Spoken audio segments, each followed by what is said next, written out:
हाँ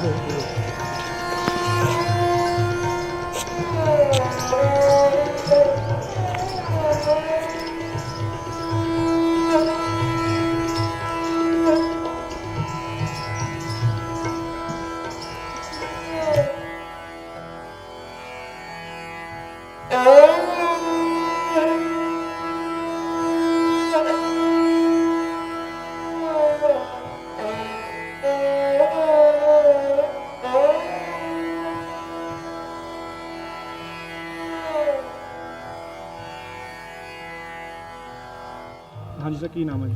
मेरा नाम गुरप्रीत ਸਿੰਘ ਸੋਮਲ है जी, तो मैं चंडीगढ़ पेंडू संघर्ष कमेटी का जनरल ਸਕੱਤਰ ਹਾਂ जी। सर किमें देखते हो अज अस्थियां लैके जी कलश यात्रा कढ़नी पै रही है, धरने लाने पैंदे इंसाफ वास्ते, ਜਦੋਂ कि ਅਸੀਂ ਸਰਕਾਰਾਂ ਚੁਣਦੇ ਲੀਡਰ ਚੁਣਦੇ ਤਾਂ ਸਾਨੂੰ ਵੱਡੇ ਵੱਡੇ ਵਾਅਦੇ ਕੀਤੇ ਜਾਂਦੇ। ਕਿਵੇਂ ਦੇਖਦੇ ਹੋ ਸਰਕਾਰਾਂ ਦੀ ਕਾਰਗੁਜ਼ਾਰੀ ਨੂੰ? ਦੇਖੋ ਜੀ, ਸਰਕਾਰਾਂ ਦੀ ਕਾਰਗੁਜ਼ਾਰੀ ਆਮ ਲੋਕਾਂ ਦੇ ਲਈ ਬੜੀ ਹੀ ਨਾ ਖੁਸ਼ ਰਹੀ ਆ। ਕੋਈ ਬਹੁਤ ਵਧੀਆ ਕਾਰਜਕਾਰੀ ਨਹੀਂ ਰਹੀ ਹੈ। ਜਿਹੜੀ ਇਹ ਘਟਨਾ ਘਟੀ ਆ ਲਖੀਮਪੁਰ ਖੀਰੀ ਦੇ ਵਿੱਚ, ਜਿਹੜੀ ਇਹ ਘਟਨਾ ਘਟੀ ਆ, ਮੈਂ ਤੁਹਾਡੇ ਚੈਨਲ ਦੇ ਮਾਧਿਅਮ ਰਾਹੀਂ ਸੁਣਨ ਵਾਲੇ ਦਰਸ਼ਕਾਂ ਨੂੰ ਇਹ ਜ਼ਰੂਰ ਗੱਲ ਕਹਿਣੀ ਚਾਹੂੰਗਾ ਕਿ ਇਸ ਦਾ ਮਕਸਦ ਇਹ ਆ, ਇਸ ਕਲਸ਼ ਯਾਤਰਾ ਦਾ ਮਕਸਦ ਇਹ ਆ ਕਿ ਆਉਣ ਵਾਲੇ ਸਮੇਂ ਦੇ ਵਿੱਚ ਜੇ ਅਸੀਂ ਧਰਨੇ ਲਾਵਾਂਗੇ ਤਾਂ ਇਹੋ ਜਿਹੀਆਂ ਯਾਤਰਾਵਾਂ ਨਿਕਲਦੀਆਂ ਰਹਿਣਗੀਆਂ। ਜੇ ਇਹੋ ਜਿਹੀਆਂ ਯਾਤਰਾਵਾਂ ਅਸੀਂ ਨਹੀਂ ਕੱਢਣੀਆਂ ਚਾਹੁੰਦੇ, ਜੇ ਇਹੋ ਜਿਹੇ ਅਸੀਂ ਹਾਦਸੇ ਹੋਰ ਨਹੀਂ ਦੇਖਣਾ ਚਾਹੁੰਦੇ, ਤਾਂ ਸਾਨੂੰ ਇਸ ਅੰਦੋਲਨ ਦਾ ਸਾਥ ਦੇਣਾ ਚਾਹੀਦਾ ਹੈ। ਸਾਨੂੰ ਉਹਨਾਂ ਸਰਕਾਰਾਂ ਨੂੰ ਸੱਤਾ 'ਚੋਂ ਬਾਹਰ ਕਰਨਾ ਚਾਹੀਦਾ ਹੈ ਜਿਹੜੀਆਂ ਸਰਕਾਰਾਂ ਵਾਅਦੇ ਕਰਕੇ ਤਾਂ ਸਾਡੇ ਨਾਲ ਵਾਅਦੇ ਕਰਦੀਆਂ ਤੇ ਸੱਤਾ ਦੇ ਵਿੱਚ ਆਉਂਦੀਆਂ, ਪਰ ਆ ਕੇ ਸਾਡਾ ਹੀ ਖੂਨ ਚੂਸਦੀਆਂ, ਸਾਨੂੰ ਹੀ ਲੋਕਾਂ ਨੂੰ ਮਾਰਦੀਆਂ, ਆਮ ਗਰੀਬ ਲੋਕਾਂ ਨੂੰ, ਆਮ ਜਨਤਾ ਨੂੰ ਮਹਿੰਗਾਈ ਦੀ ਮਾਰ ਝੱਲਣੀ ਪੈ ਰਹੀ ਆ। ਇਹੋ ਜਿਹੀਆਂ ਘਟਨਾਵਾਂ ਜਿਹੜੀਆਂ ਹੋ ਰਹੀਆਂ, ਲਖੀਮਪੁਰ ਖੀਰੀ ਵਰਗੀਆਂ ਘਟਨਾਵਾਂ ਹੋ ਰਹੀਆਂ ਜਾਂ ਦਿੱਲੀ ਦੇ ਵਿੱਚ ਜਿਹੜੀਆਂ ਘਟਨਾਵਾਂ ਹੋ ਰਹੀਆਂ, ਇਹੋ ਜਿਹੀਆਂ ਘਟਨਾਵਾਂ ਨੂੰ ਨੱਥ ਪਾਉਣ ਦੇ ਲਈ, ਠੱਲਣ ਦੇ ਲਈ ਸਾਨੂੰ ਸਰਕਾਰਾਂ ਨੂੰ ਬਦਲਣਾ ਜ਼ਰੂਰ ਪਊਗਾ। शरणजीत सिंह, रैपर कलां, चंडीगढ़, पेंडू संघर्ष कमेटी। सर ये यात्रा की यात्रा हैगी, कित्थों कड्डी जा रही, की सारा ये मकसद की मामला की है जी? ये 3 तरीक ਨੂੰ ਜਿਹੜੇ ਲਖੀਮਪੁਰ ਖੇੜੀ ਜਿਹੜੇ ਆਪਣਾ ਖੀਰੀ ਜਿਹੜੇ ਆਪਣਾ ਕਿਸਾਨ ਵਿਰੋਧ ਕਰਕੇ ਵਾਪਸ ਜਾ ਰਹੇ ਸੀ ਤੇ ਬੀਜੇਪੀ ਦੇ ਗੁੰਡਿਆਂ ਨੇ, ਕਹਿ ਲਓ ਜੀ ਉਹਨਾਂ ਨੂੰ ਤਾਂ ਗੁੰਡੇ ਹੀ ਕਿਹਾ ਜਾਊਗਾ, ਲੀਡਰਾਂ ਨੇ ਇਹਨਾਂ ਦੇ ਪਿੱਛੋਂ ਗੱਡੀਆਂ ਚੜਾਈਆਂ ਤੇ ਉਹਨਾਂ ਨੂੰ ਸ਼ਹੀਦ ਕੀਤਾ। ਉਹਨਾਂ ਨੂੰ ਸ਼ਹੀਦ ਜਿਹੜੇ ਹੋਏ ਆ ਉਹਨਾਂ ਦੇ ਇੱਕ ਪੱਤਰਕਾਰ ਵੀਰ ਜੀ ਵੀ ਸ਼ਹੀਦ ਹੋਏ ਆ। ਤੇ ਇਹ ਲੋਕਾਂ ਨੂੰ ਅਸੀਂ ਜਾਗਰੂਕ ਕਰਨ ਵਾਸਤੇ ਇਹ ਯਾਤਰਾ ਕੱਢੀ ਜਾ ਰਹੀ ਹੈ। ਇਹ ਕਿ ਚੰਡੀਗੜ੍ਹ ਦੇ 24 ਪਿੰਡਾਂ ਦੇ ਵਿੱਚ ਹੀ ਲਿਆ ਕੇ ਉਸ ਤੋਂ ਬਾਅਦ ਅਸੀਂ ਫੁੱਲ ਵਿਸਰਜਨ ਕਰਨ ਵਾਸਤੇ ਆਪਣਾ ਕੀਰਤਪੁਰ ਸਾਹਿਬ ਜਾ ਰਹੇ ਹਾਂ।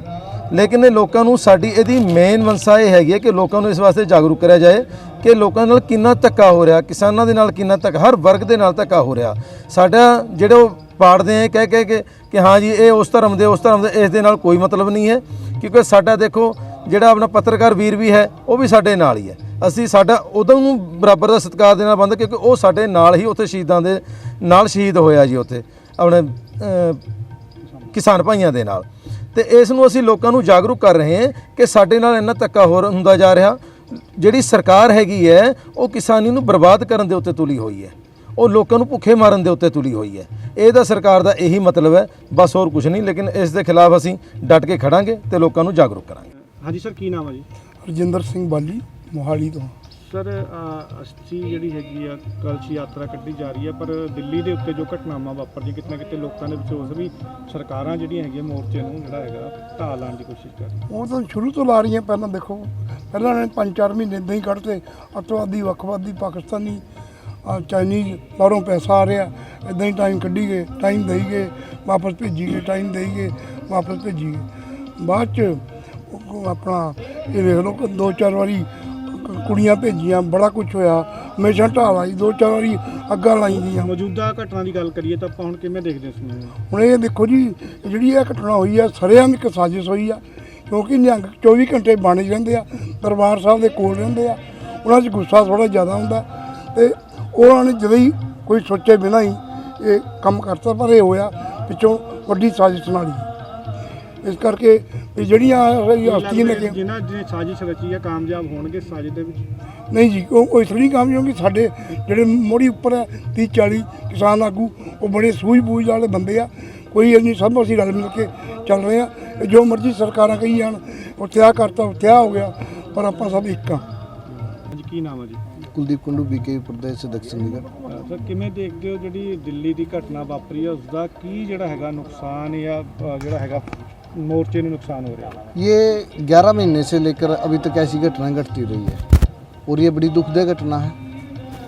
नींग जी उन्होंने जो घटना घटी और जो साथी मारा, आज एक ऐसी मोर्चा बीजेपी का जगह जगह कह रहा है जिसको 50 लाख मिलने चाहिए, मायावती जी भी कह रही है। ये नींगों का एक पारिवारिक, 2 परिवारों का झगड़ा कह सकते हैं इसको। नींग सिंहों की हम कदर करते हैं और करते रहेंगे और इस झगड़े को लखीमपुरी खीरी की जो घटना थी उससे जनता का ध्यान बटनाने के लिए बीजेपी का प्रोपेगेंडा है, क्योंकि हमारा एक नींग साथी पिछले दिनों कृषि मंत्री तोमर के साथ सारे अखबारों ने, चैनलों ने क्लियर कर दिया, उसके साथ खड़ा है, बैठा है। जो आदमी 10 दिन पहले तोमर से मिल रहा और आंदोलन में बैठा है,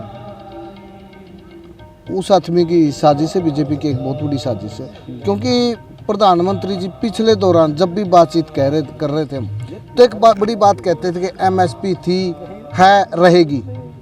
अगर एमएसपी थी तो एमएसपी बाजरे का रेट 2250 रुपये है। हरियाणा राजस्थान का बाजरा आज 1200 रुपये क्विंटल बिक रहा है।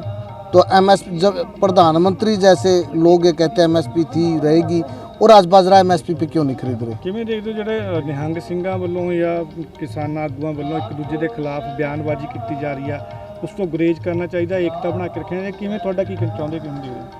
किसान आगुआ ने जो एक मीटिंग करके एक बयान दिया, वो ये नहीं कहा कि नींग सिंह हमारे नहीं है। उन्होंने कहा कि इस घटना से किसान आंदोलन का, संयुक्त मोर्चे का कोई लेना देना नहीं है।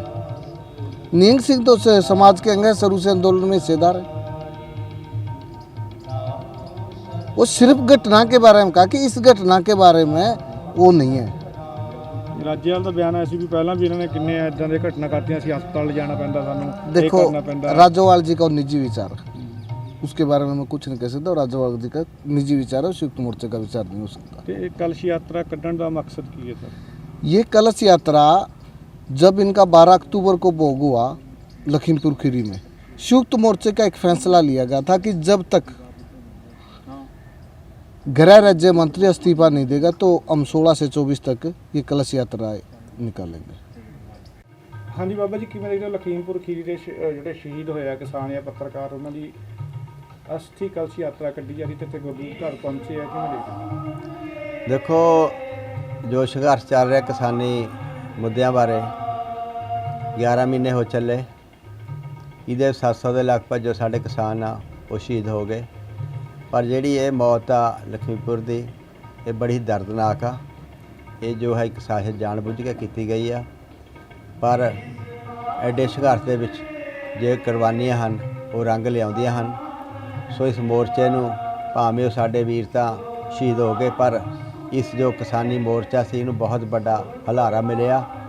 ਸੋ ਗੌਰਮੈਂਟ ਦੀਆਂ ਜੋ ਚਾਲਾਂ ਸਨ ਉਹ ਵੀ ਸਾਰਿਆਂ ਨੂੰ ਪਤਾ ਲੱਗ ਗਈਆਂ ਵੀ ਕਿਸ ਤਰ੍ਹਾਂ ਗੌਰਮੈਂਟ ਜੋ ਮੋਰਚਾ ਉਹਨੂੰ ਦਬਾਉਣਾ ਚਾਹੁੰਦੀ ਹੈ, ਉਹਨੂੰ ਡਰਾਉਣਾ ਚਾਹੁੰਦੀ ਹੈ। ਪਰ ਜੋ ਕਿਸਾਨ ਹਨ ਆਪਣੀ ਹੱਕੀ ਮੰਗਾਂ ਦੇ ਲਈ ਅੜੇ ਹੋਏ ਹਨ। ਸੋ ਇਹ ਉਹੀ ਕਿਸਾਨ ਹਨ ਜਿਨ੍ਹਾਂ ਨੇ ਦੇਸ਼ ਦੀ ਵੀ ਰੱਖਿਆ ਕੀਤੀ ਅਤੇ ਅੰਨ ਦੇ ਤੌਰ 'ਤੇ ਪੇਟ ਦੀ ਰੱਖਿਆ ਵੀ ਕੀਤੀ।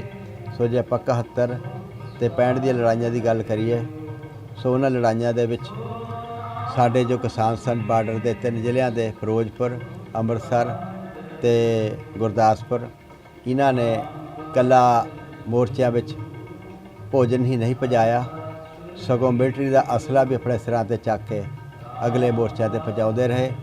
ਇਹਨਾਂ ਨੇ ਉਸ ਟਾਈਮ ਦੇ 'ਚ 71 ਦੇ 'ਚ ਮਿਲਟਰੀ ਦੇ ਅਫਸਰ ਨੂੰ ਕਹਿ ਦਿੱਤਾ ਸੀ ਕਿ ਮਿਲਟਰੀ ਦੇ ਬੰਦਿਆਂ ਲਈ ਤੁਸੀਂ ਕੋਈ ਭੋਜਨ ਰੋਟੀ ਕੋਈ ਲੰਗਰ ਨਹੀਂ ਭੇਜਣਾ, ਇਹ ਸਾਡੀ ਜ਼ਿੰਮੇਵਾਰੀ ਅਸੀਂ ਦੇਵਾਂਗੇ।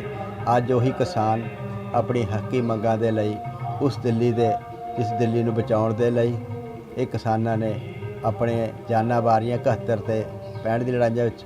ਉਹੀ ਕਿਸਾਨ ਅੱਜ ਸਾਡਾ ਦਿੱਲੀ ਦੀ ਬਹੂਰਾਂ 'ਤੇ ਬੈਠਾ ਆਪਣੇ ਮੰਗਾਂ ਦੇ ਲਈ ਉਹਨਾਂ ਵੱਲ ਦੇਖ ਰਿਹਾ ਹੈ।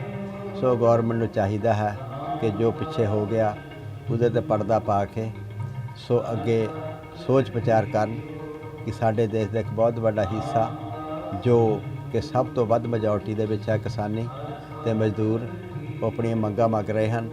ਮੰਗਾਂ ਵੀ ਜੋ ਹਨ ਬਿਲਕੁਲ ਜਾਇਜ਼ ਹਨ, ਜਿਨ੍ਹਾਂ ਦੇ ਕਿ ਇਕੱਲਾ ਹਿੰਦੁਸਤਾਨ ਨਹੀਂ ਸਗੋਂ ਵਰਲਡ ਦੇ ਜੋ ਮੇਨ ਦੇਸ਼ ਹਨ ਬਹੁਤ ਸਾਰੇ, ਬਹੁਤ ਗਿਣਤੀ ਦੇ ਵਿੱਚ ਉਹਨਾਂ ਨੇ ਵੀ ਇਸ ਗੱਲ ਦੀ ਹਮਾਇਤ ਕੀਤੀ ਹੈ ਕਿ ਜੋ ਕਿਸਾਨ ਬੈਠਾ ਹੈ ਉਹ ਆਪਣੀ ਜਾਇਜ਼ ਮੰਗਾਂ ਦੇ ਲਈ ਬੈਠਾ ਹੈ। ਇਸ ਲਈ ਉਹਦੀਆਂ ਮੰਗਾਂ ਨੂੰ ਜੋ ਹੈ ਉਹ ਪੂਰੀਆਂ ਕਰਕੇ ਬਾਅਦ 'ਚ ਕਿਸਾਨਾਂ ਨੂੰ ਘਰਾਂ ਨੂੰ ਭੇਜਣਾ ਚਾਹੀਦਾ ਹੈ। ਇਹ ਗੌਰਮੈਂਟ ਨੂੰ ਆਪਣੇ ਆਪ ਚਾਹੀਦਾ ਹੈ। ਸੋ ਮੈਂ ਅੱਜ ਇੱਥੇ ਇਹਨਾਂ ਦੇ ਪਹੁੰਚਣ ਤੇ ਇਹਨਾਂ ਦਾ ਸਵਾਗਤ ਰਾਤ ਆਏ ਸੀ, ਸੋ ਇਹਨਾਂ ਦਾ ਸਵਾਗਤ ਕੀਤਾ ਗਿਆ ਹੈ। ਸੋ ਇਹਨਾਂ ਨੇ ਕੀਰਤਪੁਰ ਸਾਹਿਬ ਜਾਣਾ। ਮਹਾਰਾਜ ਕਿਰਪਾ ਕਰੇ ਜੋ ਸਾਡੇ ਵੀਰ ਸ਼ਹੀਦ ਹੋਏ ਹਨ ਉਹਨਾਂ ਦੀ ਆਤਮਾ ਨੂੰ ਸ਼ਾਂਤੀ ਬਖਸ਼ੇ। ਸਾਰਿਆਂ ਦਾ ਧੰਨਵਾਦ।